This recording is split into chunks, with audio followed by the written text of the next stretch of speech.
I mean, I know I'm in the lion's den. I don't want to start a war in the law business, but I think that in some respects, we do need to come a little further. We're seeing that now with Kamala, aren't we? That we're finally, as women, starting to make it to the leadership roles. Welcome to the Lion's Den, hosted by Lance Bachmann. Hey everybody, welcome to the Den. We have a special guest. She has her own law firm, trial attorney from Philadelphia, Heidi Villari. I'm sure I butchered your last name, Heidi. I apologize. One of the biggest, baddest female trial attorneys in the state. Welcome to the Den. Well, thank you. It's funny that you say welcome to the Den. I got this calendar invite. When I saw it was the Lion's Den, I was like, what is this Lion's Den? Where am I at it? So I know I'm in trouble, but I have to tell you that we trial lawyers are in Lion's Dens a lot. Yes, That's you what are. the Lion's Den could be also called the courtroom, right? So why don't you tell everybody what is, first of all, much respect, female trial attorney, 22 years, big verdicts, we're going to talk about that, big settlements. You've done a lot that most people never could imagine at such a young age still. Why don't you tell people who you are and what you do actually? Because some people might know what a trial lawyer is, and a lot of people aren't going to understand what it's like to be a female trial lawyer, where there's not a big ton of them across the state. Sure. When you go to law school, you get to sort of feel your way through what kind of lawyer you're going to be, whether it's commercial lawyer, environmental lawyer, estate lawyer, family lawyer. And being a trial lawyer in the city of Philadelphia effectively means, I should say that I'm a civil trial lawyer, which means I go into the courtrooms after obviously having a case, seeking financial compensation for people generally and more specifically that are catastrophically injured or injured pretty badly. That's what when people hear what is a Philadelphia trial lawyer, that's typically what the response or what should conjure up in your mind, that you're a lawyer that can go into a courtroom and present a case on behalf of somebody that's been wronged. And so that is what I do. And you win the money. Well, yeah, I mean... That's the goal, right? The goal, yes. The goal is to win the money, if you were to put it that way, but to put it in the more stylistic, polished way, which is the way I like to put it. I'm with you. Some of these people that I represent, most of them are very significantly injured. They have been through a very bad car accident.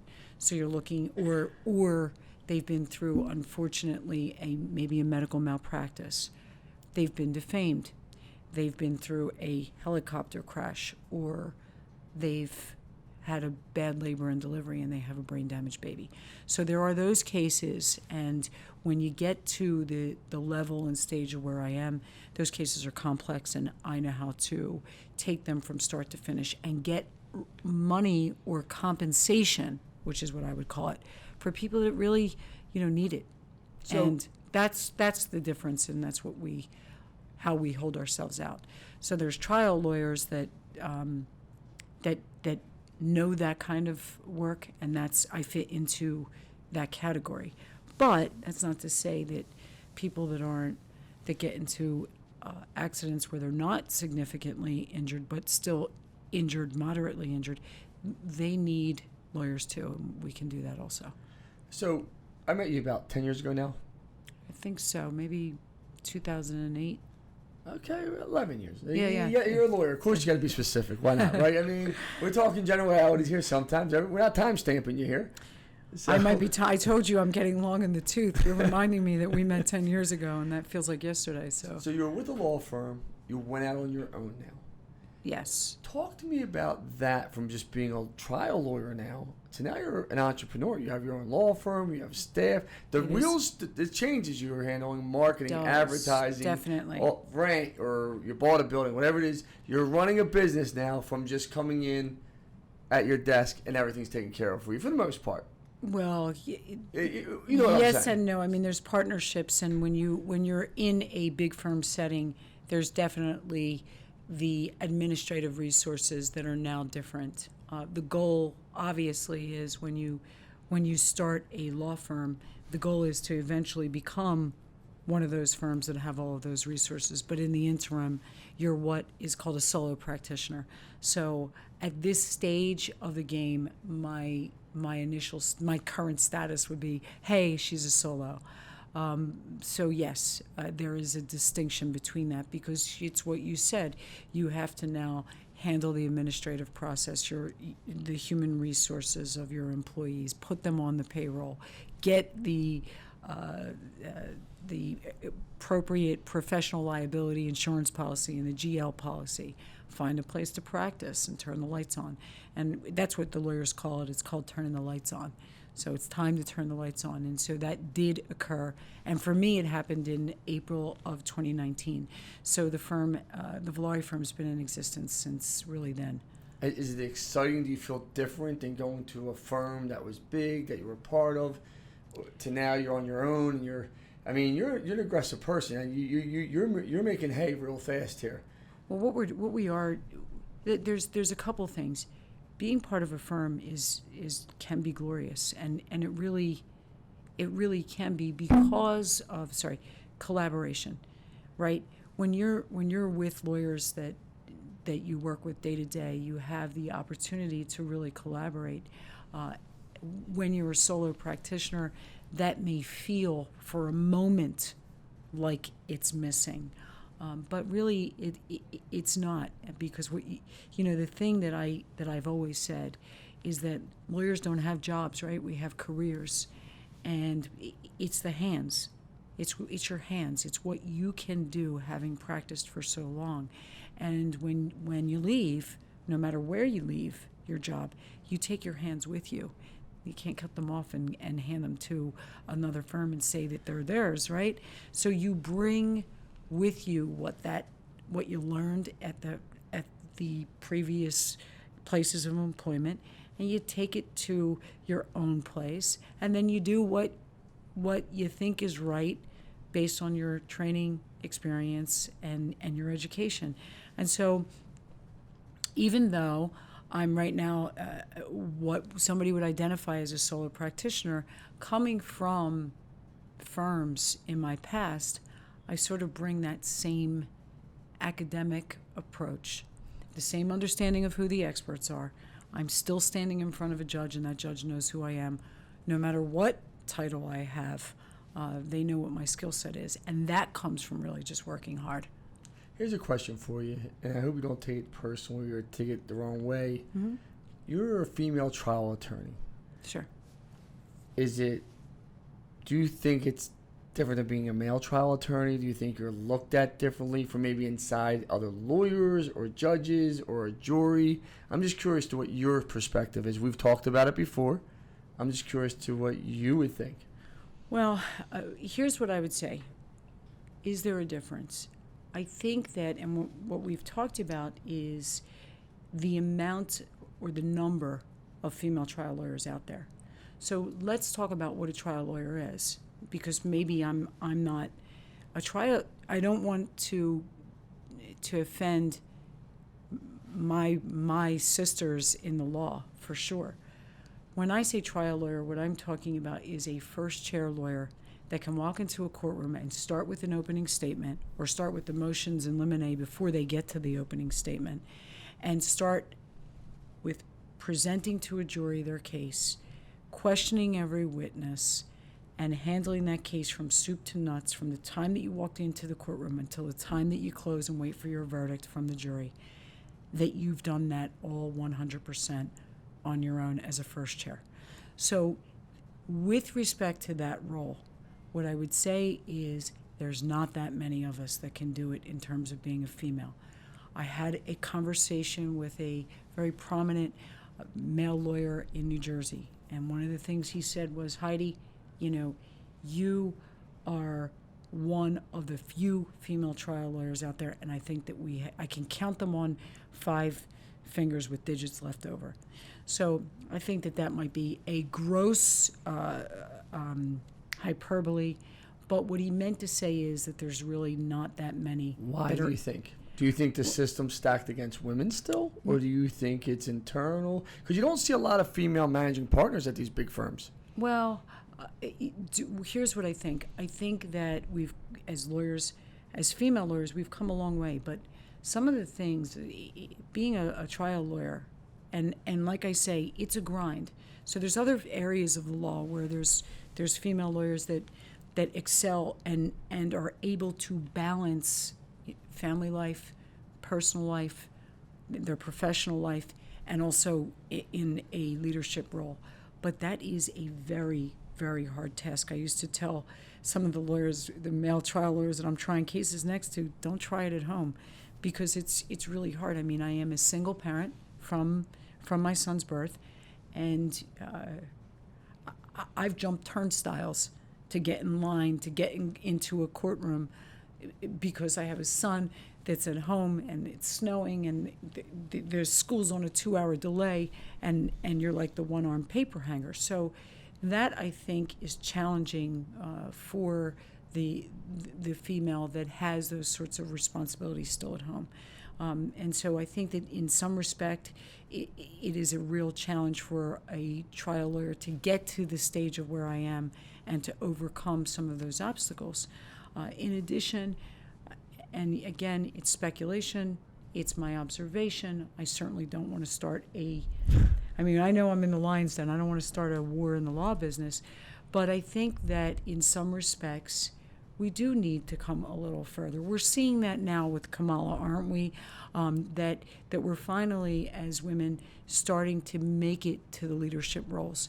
But I do know that there are statistics, and I'm not here to quote them, that while there are women in the law business and more entering into law school than ever, I also think that the leadership roles, getting to the top of those leadership roles, is a little bit of a struggle. And in some respects, it might be because when you're passionate, unfortunately, as a female, is there some of this still, well, she's hysterical. And if you're aggressive, then you're a bitch, or like you said earlier, you can say bitch, but they might think that that's what you are. And if you're demure, you may be seen as weak. And to overcome all of that to get to where you're going can be challenging, but it can be done. And that's what we really have to focus on here today, is that we can get there, and we are getting there. So you think sexism, because I just had a conversation with an employee last night. It was actually a great conversation. I was here late last night to about 9 o'clock, preparing for the show, getting some stuff done. And just one of the guys on the floor, total opposite of me, just total, very different views, but very good man. Consider him a friend at this point. Sure. We're talking about just different things. I don't want to put him on blast, but we're an hour and probably 15-minute conversation, and we text each other, it was really great talking. And he believes that there's still a lot of different racism things, a lot of different privilege things, and just... Sure. So do I. So do you believe, I don't want to go down that road because that's his privacy in our conversation. No, but what I would say... But I ask you, do you believe there's still sexism in law firms on women, saying you're not... Because I can tell you right now, if anyone here met CJ, you can call her a bitch, but no, she's a strong leader, and she's not afraid to voice her opinion. No, sure. So is that sexism, do you think, still in some law firms? Well, I don't want to generalize law firms. I think that there are a lot of law firms out there that definitely want to address the potential sexism. So there's a lot of family-friendly law firms that address that situation. But do I think that there's some biases that still exist? Of course there are. I mean, we would be lying, right, if we said that there weren't. I had a conversation. I don't know. I'm surrounded by female leaders. Well, that's true. That's a little different. I had another discussion with another lawyer looking to do some collaboration, and he told me that he was on the phone with one of his buddy lawyers, and he said, yeah, I'm talking to this female trial lawyer. I think that we will be able to do something together. And his buddy, who was a lawyer, responded and said, female trial lawyer, there's no such thing. And then he told me about it. So do I think that exists? Sure. Are there ways to get around it? Yes, because I will say that the real gift, whether you're female or male, the real gift about being a lawyer is to be able to connect with people. And one of the ways to do that is to sort of rise to the occasion of being in their walk of life. So lawyers, whether they're female or male, they go to law school, and what do you think they learn? They learn how to say vehicle, perpetrator. They learn how to say the rule of perpetuities, which you probably wouldn't even know what I mean. And then when you get into a courtroom, guess what you got to do? You got to go back to car, not vehicle. Just say car. Acetaminophen, just say Tylenol or Advil or ibuprofen, but let's not get into the acetaminophen, because if you're trying to speak like a lawyer, then you're already failing. What you really have to do as a trial lawyer is to speak like the people. And so that's the winning ticket. That and working really hard practicing. Do you think you growing up in South Philly, I hope you don't mind saying this, I have Sure. a lot of friends from South Philly, that we've talked about that. Do you think growing up in South Philly with the directness that you can get down there, it's not, and listen, I'm a very direct person, so this isn't a shot at South Philly in any way. You got a ton of friends down there, love South Philly. It's very direct, very to the point, in your male or female. I Sure. mean, I got my friend Claudia down there. She'll tell you what she's thinking. Claudia. She'll I tell you do. whatever's on her mind in a blink. So Shout out to Claudia Avicoli. yeah. So and a ton of people like her, Sharice, they'll just blast someone, and it's not in a bad way. Just they think they're mine. Do you think that helped you to be a trial lawyer, being surrounded by such down to earth, direct people? Because you don't come off as above anybody. No. Here's what I think. I think that there is, growing up, there's three limbic responses. The limbic response is what the brain is telling you to do in a situation of adversity. One is fight, the other is flight, and then it's arguable that there's a third to shut down. Fight, flight, and shut down. And in any circumstance, if you're, no matter whether you're a lawyer or you're somebody else, you're Lance Bachmann doing digital marketing, you're going to apply that limbic response sometimes. And maybe I was born into the limbic response of fight, because yes, that's what I do. So if I'm in a moment of stress, a moment of how do I resolve this problem, my first instinct is not going to be to flee. It's going to definitely be to fight. And I think that is where it may come from, the demographic region of being from South Philadelphia. Years ago, it might have been considered the Italian-American response, because we're all fighting, right? I mean, that's what I think we have that reputation for being the fighter. I mean, isn't that what Rocky is? And Philadelphia was built on Sylvester Stallone. 100%. But that fight is definitely, maybe it does come from South Philadelphia. I will say that I don't really tell juries straight up where I'm from, because I don't know. Have to. I'm just I talking don't about know your where attitude. I don't know what the social bias is, but I do let them know I'm from Philadelphia, and I think it's also changing. South Philadelphia right now is no longer that Italian-American blue-collar community. No. I think that it's changing a lot, and there's a lot of people that are moving into the city, and it's being gentrified in some ways that are good. I miss the smell of tomato sauce or gravy, what we call it. When you walk down the street, when I was a kid, you could actually smell it on Sundays, and you could hear the old man coughing in the window. And the dishes clanging because they were making the sauce. Beach chairs were on the porches, because that's where they sat. There used to be a man, I walked past my grandmother's block, and he had a piece of basil tucked behind his ear for perfume. I mean, those days are definitely gone. They're gone. They're gone. But what is emerging is a more refined group of people, right? People that are going out and getting educated and bringing a higher level of demographic in terms of income and education into the city of Philadelphia, and also in South Philadelphia.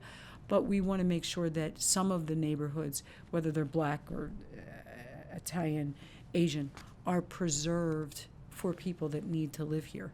I think that's the goal for Philadelphia, to be able to harmonize everybody, right?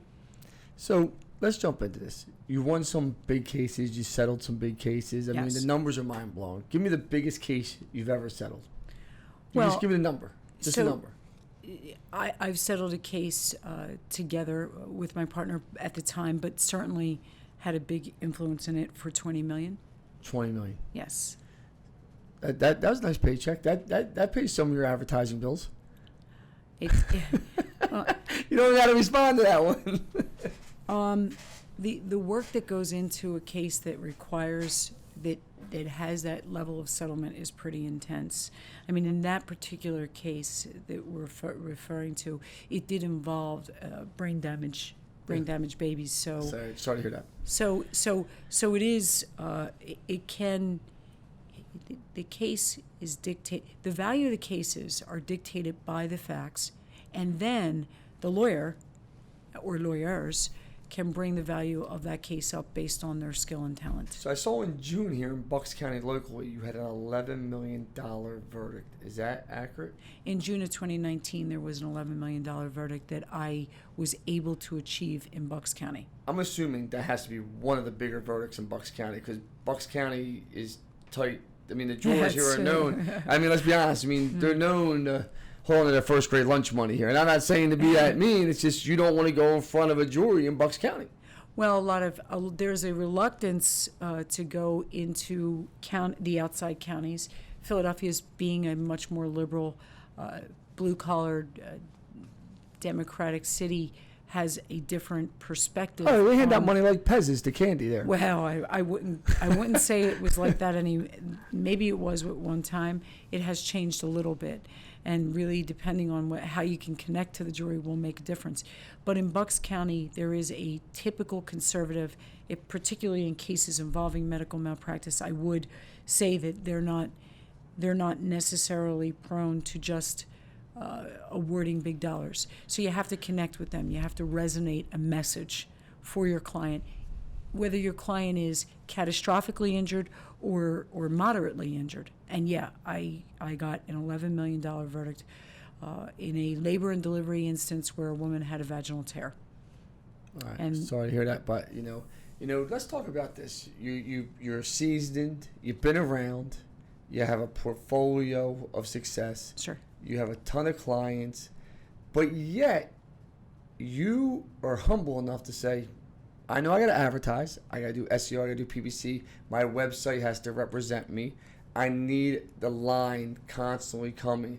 I need to have the pipeline, as you call it, filled. What makes you so down to earth unlike some attorneys that just go up and down on the roller coaster and just believe it's about me and I don't need to advertise? Can you kind of explain that? Sure. One of the questions we talked about earlier was like, what is the biggest challenge that you face as an independent lawyer? And what I would say is, the answer to that question, and to get to where you're headed, it's to get ahead of the competition. There's a lot of, you got to stay in front of your competition. There's a lot of lawyers out there in this community. Some are very good.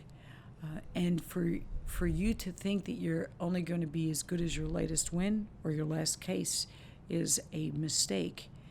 Getting your name out there, marketing yourself, letting people know how genuine you are is a must, because otherwise the competition is going to get ahead. And that is the road to failure. To believe, I mean, what I used to say to young lawyers that I was mentoring, do oneself a favor, right? Check your ego at the door if you want to learn, because ego's not going to be your friend. And so for marketing, it's the same. I don't want to present like I'm pounding my chest and I'm the best lawyer in Philadelphia. I'm good. I'm a good lawyer because I'm a practice lawyer. I'm a lawyer that works 7 days a week, which is really the ultimate answer. If you got talent, if you have skill, if you're going to actually utilize it by spending the hours, putting in the elbow grease before you ever even get into the courtroom, asking the right questions at the deposition from trial and error over the course of 22 years, you're going to get there.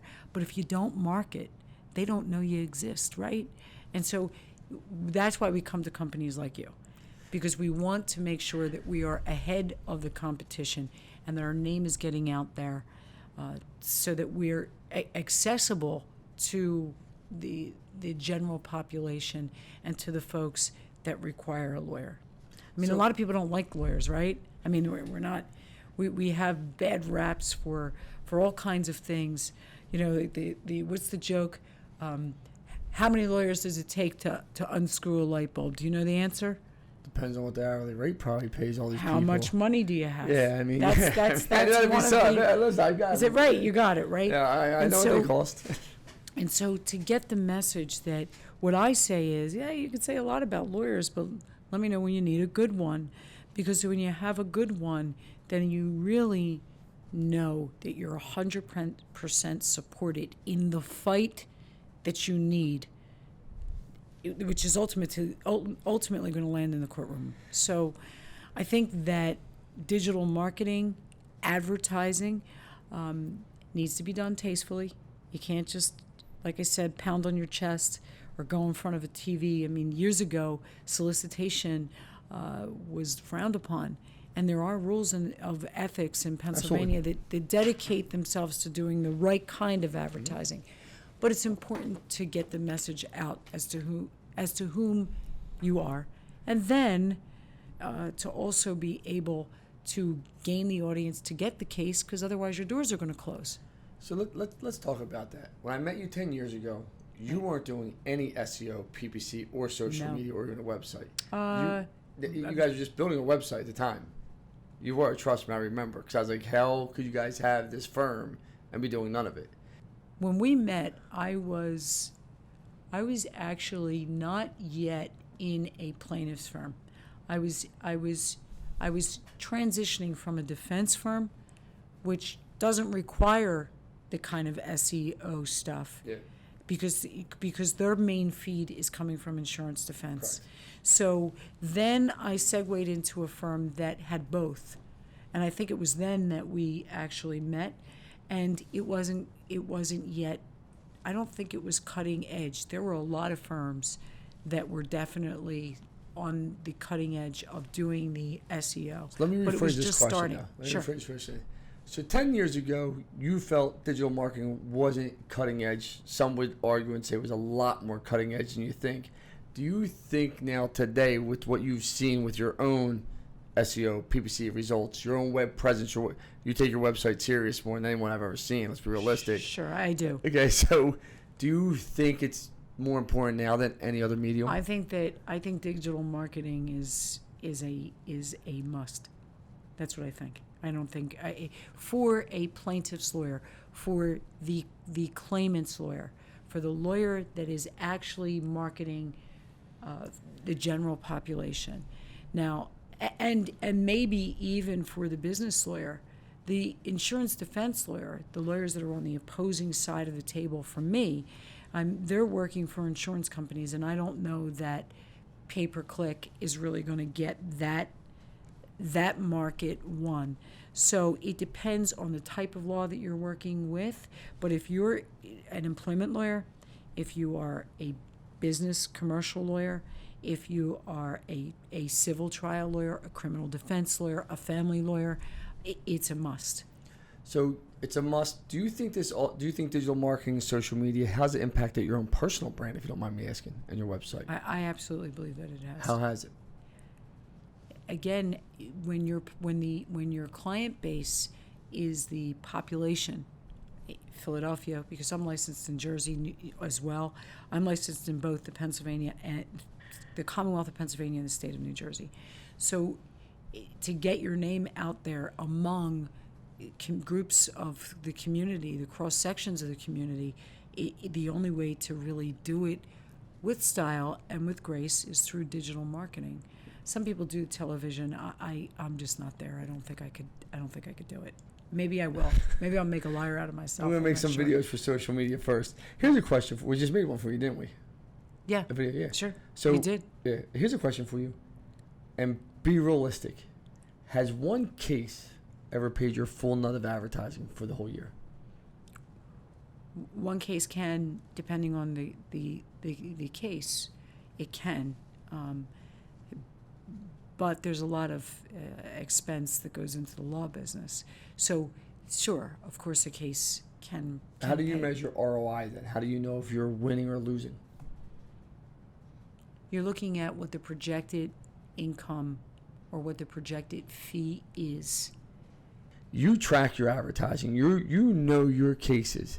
Does your digital marketing over the years pay for itself with the cases you bring in? Yes, it does. I mean, of course it will if you get the right. I mean, it depends on the digital marketing company. It depends on how you're going to do it. From the organic standpoint, as you know, I mean, now I'm promoting. I'm talking like I'm the SEO guy. I mean, you're the SEO guy. All the lawyers, we just can't help ourselves. You know, we have to be experts at everything. You do. I got one lawyer here in Bucks County that thinks he is the guru of digital marketing, and He knows everything. more than. And I'm friends with him, but he's been banned more than anyone I've ever seen in my life off of Google for organic and everything else. And Well, I don't like the black marketing, the black market. the black hat. See, she has to be black hat. She has to be the expert. She has to. I'm not Here, the- take over the show. Come take my seat. Get the No, microphone. no. I Come don't take it over. No. Yeah, that's all for you. So You're the Lion King. So when we talked, you think social is a big part of your growth. Can you I tell think me that's. why? Here's what I think about social media. Are you asking me about social media for lawyers? Yes. Okay. Social media for lawyers is good for branding. It's for the secondary part of the advertising, right? Yeah. It's for when the case comes in and they open up your social media, they're looking at your portfolio. So right now, if you go on my Instagram, I'd get like a score of an F. I'll take the F for my Instagram because my Instagram is mixed of my son and then my business, and it doesn't have that professional, polished look because I'm too nostalgic and I don't want to get rid of my pictures from a long time ago. Yeah, but that's where I'm going to disagree with you, though. And I don't mean to. Like, Do you? If you look at my Instagram, mine's my kids, wrestling, then it's business. Listen, whether you like Obama or not, I'm here to talk politics. I won't. And, you know, Obama changed the way America had to present themselves in every environment. I know lawyers that don't wear a suit and tie every single day now. I know. No, we don't. I mean, know- not every day. I know CEOs that don't wear. Listen, you see how I dress. Right. And I own a ton of, not a ton, but I own quite a few businesses that all do multi-million dollars a year. And you wouldn't catch me dead in a suit. My mom knows not to bury me in a suit, right? So people want to see who people really are. They don't just want to see the one side of you. No, It's that's- okay. They can that's see true. both sides. Did they see your 10-year-old son? They can see it normalizes you. They know you're a good person. They can see your character. I do think that it normalizes you to So I'm have going to give that you an mix. A for your Instagram. You got to go look up my Instagram. I'm going to and give you an tell A me. until I see it because I know we do your gotta look Facebook up- stuff. But Look up we'll the at- Instagram. The Facebook is a little bit more polished, if you will. I'm doing okay with my LinkedIn. I'm running my own LinkedIn. You guys don't have anything to do with that one. So that would be it would be a real grade. A way to grade me is to look at my LinkedIn to see how that's doing. But as far as the Instagram, I was told that it doesn't look professional, and in some ways it doesn't. Maybe it makes me look more frivolous, I don't know. But the social media is present for the branding, for them to get this lawyer knows what she's doing after they've walked in, right? Because then or when they're looking you up to walk in to see what you're doing. But social media, I don't think the people, the population, you could tell me that I'm wrong, are going onto social media and to Facebook and looking for a lawyer. I think they're still doing Google searches. Listen, I think 90% of all lawyers that don't have a name in mind get found on Google. But listen, people go on Facebook, Instagram, check you out, see if you're legit, see what's going on, reviews. That's why I don't think there's a problem normalizing it. Like, I have no problem putting like my family on my Facebook. Now that I put on one of Sarah's Facebook, probably not, but my internal team handles all that. But when you're looking at Lance Bachmann stuff, I want you to know that I'm married, I have kids. I'm proud of who I am. So I want you to see Of the real course. me. If you're I'm not saying all your belief systems have to align with me, but if you're some radical maniac that's just then don't contact me, right? I mean, there's no reason for it. I guess my question is, you've been at multiple firms over the years now, digital marketing firms. What would you say besides Lance being great and my team being great? Now, I'll do aside. You just want me to tell you you're great? No, but what would you say is the difference between one SEO and other marketing firms you worked with? I think that what I like about one SEO, is that what you're asking me? Compared to other firms. You're approachable first, and isn't that what you want to be? Of course. I also like your I like the way you're branding yourself, which is to tell people not to give up. I think you believe that. I mean, you look like you believe it, and then you take that stance in the way you apply that into the digital marketing. And so when I was looking at who to use following a digital marketer, I thought, well, let me go with somebody that knows what it feels like to be maybe at the start of something, not willing to give up. And I think that that's what you've created here. I'm not going to give up till I'm Lion King. And I think that's what I like about your company. Good. I'm glad my team resonates that, because we want people to feel that. You want people to not give up. We're not going to give up. We're going to make it work. The problem is so many people give up. So I'll give you an example.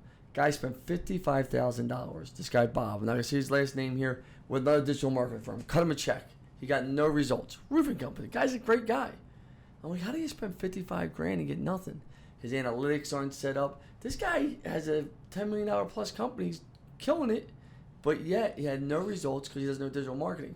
I try and tell my team out there all the time, these people entrust us with a lot of power. You got to make sure you make it work. You can't give up. They're going to want to give up before we do. Well, it can be daunting. We started the conversation earlier on the roller coaster ride. Mm-hmm. And riding the wave of starting a business and making it work is a roller coaster ride. Of course. And so you got to not get psyched out. If you end up getting psyched out, you're going to fail. But there's something that I want to tell the audience about failing. There was a lawyer that I knew. He went into a courtroom, and the judge was asking him about what he thought his position was, and the defense was going on and on about why their motion needed to be granted. And the judge turned to the lawyer and he said, "And so, Mr. So-and-so?" And the lawyer looked back up at the judge and said, "So? So what, Your Honor?" Which, when I heard that he said that in front of a judge, I just started to laugh because, so what? So what the defense says? And so with failure, I came to the conclusion, I applied what I had heard from him. If we fail, if my business fails, right, if it doesn't make it after I've given it my all, so what? Then I can go get a job or do whatever. So the idea of failing cannot be so scary that it doesn't make you move. You have to look past the potentiality of failing and say, so what if I fail? I'm going to do it anyway.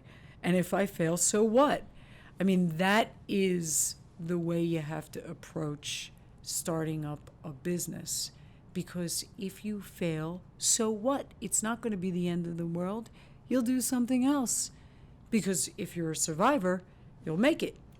It's not even about that. So when I left AT&T, vice president of AT&T, it was actually just be 13 years this April. Wow, crazy to even think about that. I remember coming home from California where I was living. I called my mom, and my mom was crying hysterical. "Oh my God, what are you going to do, Lance?" And I tell her story all the time. I'm like, "Mom, what are you going to do?" And I was making big money. I had 900 employees working for me. You got to remember, I'm one of 14 kids. We grew up dirt poor. Like, I tell people, when they say you grew up poor, I start laughing. I'm like, you don't know what poor is till you grew up a young Bachmann, right? I said, "Mom, the best years of my life were literally living in a row home in Northeast Philly with my brother Fred, bouncing in bars, making $125, $150 a night, hanging out with Vince, John. Like, I didn't need much. Like, you don't need much to be happy." It's true. But everyone gets so caught up in the material things, which I never ever, and I still don't believe in that. I don't even get caught up in the material things. And yes, I know you looked at my watch there, and I got other things. I didn't look at your watch. Your eyes went that way. I get it. Yes, I did. You know, man. But you wear them as you start to climb the ladder. Just you do. But I never went into business thinking I'm gonna have a Rolex one day. I went into business saying I'm gonna create a culture, do something for people, have a great business. And with winning comes money. I tell people that all the time. If you win, no matter where you're at, you're gonna make money. Well, that's true. But I don't define myself either by money. I actually define myself more about the result for the client. 100%. And I care about them. I mean, I think that if you were to talk to any of my former clients, my current clients, they know that I don't just care about their case and whether or not they're going to win or lose. I care about their well-being and what is in their best interest, which is the standard for the Commonwealth of Pennsylvania.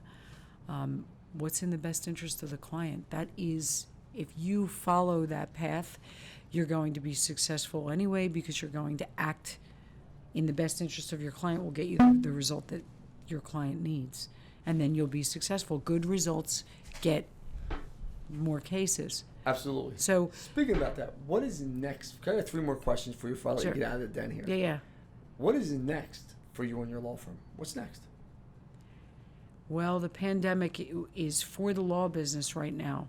I mean, just during this pandemic process, we have not seen the civil lawyers have not seen the inside of a courtroom since March of 2020, and we're in February, so it's been a year. So wait, 2 weeks flatten the curve turned into 11 months seeing a courtroom? Oh, we haven't been open.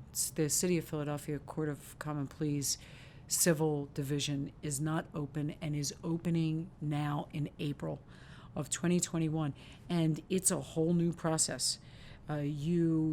I have a case scheduled for trial. I got in July, which I'm pretty excited for the client because they've waited a year. They were supposed to try their case in October, and now they're gonna be able to try their case in July. But the cases didn't move at that level of catastrophic because the trials. I mean, a lot of cases will settle at the courtroom steps. So that courtroom threat is what gets the case resolved, and that has put some of the cases behind the 8 ball. So starting in April of 2021, the cases will start to try again in an interesting setting. You have to tell the Court of Common Pleas how many tables you're going to need, which now means different, like counsel tables. Okay. Because everybody's got to be 6 feet apart. And there's this protocol, which, by the way, I have to really give the Philadelphia Court of Common Pleas. I'm Philadelphia proud to begin with, but boy, are they managed to put together a really good program for how to keep the juries safe, the judges safe, the lawyers safe, and still actually keep the business of the civil justice moving along. So that's going to happen in April of 2021, and getting past the pandemic is what the Villari Firm, as well as all the firms in the city, are looking toward, and then from there growing, right? Oh. Isn't that what we want? Oh, it's time to build.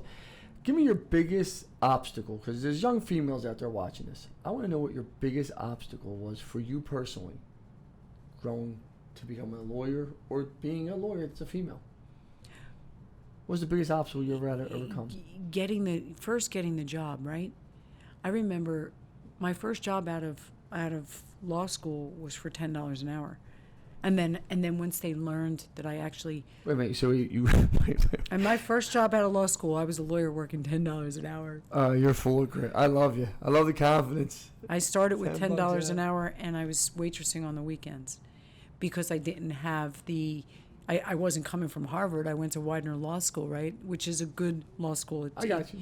It teaches the practicality of the law. It teaches the practical part of how to practice. The other education I got was very similar to yours. I mean, I wasn't dirt poor. My mother would be mad if she heard me say that. But I was a waitress from age 16. And I believe that I learned my ability to read juries, to read witnesses through the restaurant business. Absolutely. Definitely. I actually opened a restaurant under my wife's name. I think I told you, M's Place. Oh yeah. Yeah, shut down right now because of the pandemic. So I'm an old warhorse of a waitress. I used to work at the saloon restaurant for years. I worked there, which by the way has the best food in the city. That's a plug to Richie. Yep. Over at the saloon, 750 South 7th Street. I got my education at the saloon and being able to read people, which was a gift. And so it was hard to break in to get a job.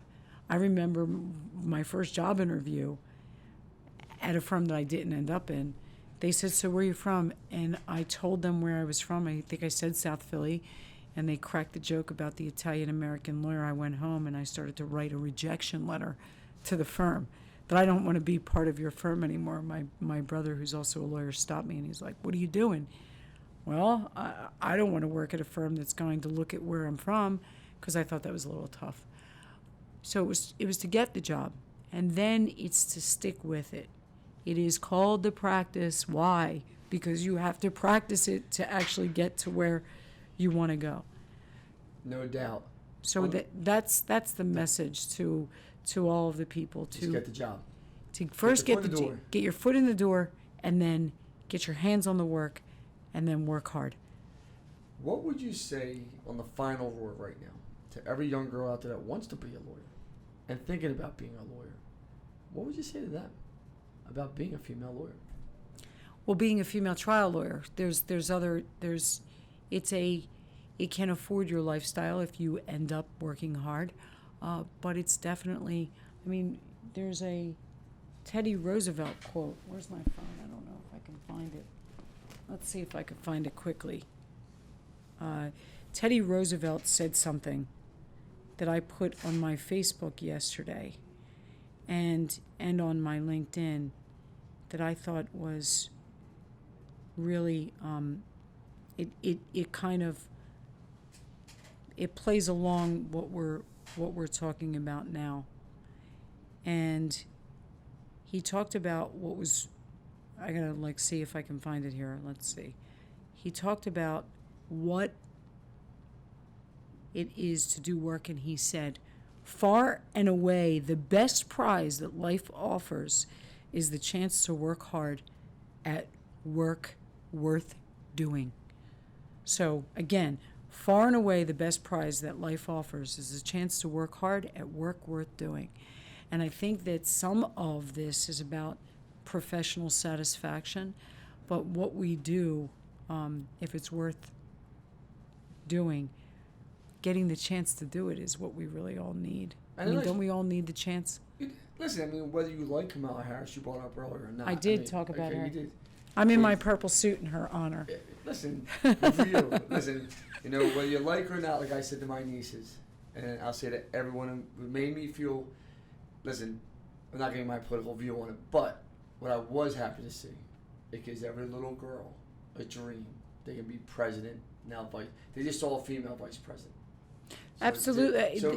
That's why I said that's the dream. That's you want to believe you can achieve and be her. Whether you believe her politically, because every man out there with a daughter, whether you like her or not, if your daughter wants to be the VP or president or a trial lawyer, they should have the right, and they should be able to believe in themselves to achieve that. Well, dream. it is. It's. What did Ruth Bader Ginsburg just died, right? She died a couple months ago. Good movie, actually, surprisingly. I didn't see the movie. It's actually good. But her quote is, "I don't ask much of my brethren to just get their feet off our necks." Now, that was back in the time. She was one of the female leaders who was really forging the way for women at the time. And I think that I'm going to say it again, we've come a long way. But we're in 2021, and it took 2021 to have a female vice president, right? So that's like a long time. Oh no, listen, the country's been in existence for over. I won't disagree with you on that. Listen, so it's a long time, and so it's a long time coming. It's good to see that it's happening, and where it lands. I also saw, though, in the news and the media, that the media, opinion leaders, what they can do, but they were just talking about her being in the wrong suit she was wearing the wrong suit and her Converse sneakers. What does that have to do with anything? Nothing. So the opinion leaders can really change the platform for any politician. The media, first of all, there is no real media anymore. I think we both agree that. They're all liars. And in my opinion, they're just all I don't watch I don't believe a word any news channel says. Right, no, I I just know. think they're just horrible people.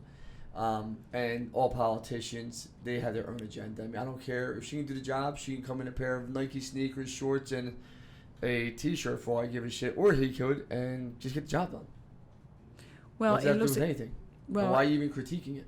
sure. And so I wonder if they'll pick her apart and how long, if it's going to continue. I don't or think if she it, gives a shit.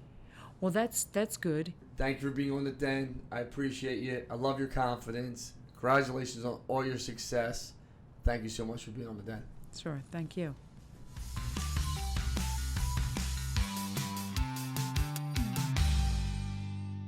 Thank you so much for watching. If you enjoyed this content, please don't forget to follow me at Lance Bachmann on Instagram and Twitter. Follow me on Facebook at Lance Bachmann Digital. And every Thursday we drop a new podcast. Don't forget to listen to it. We're giving out great content. And remember this is the time to build your business right now. Let's effing go, everybody.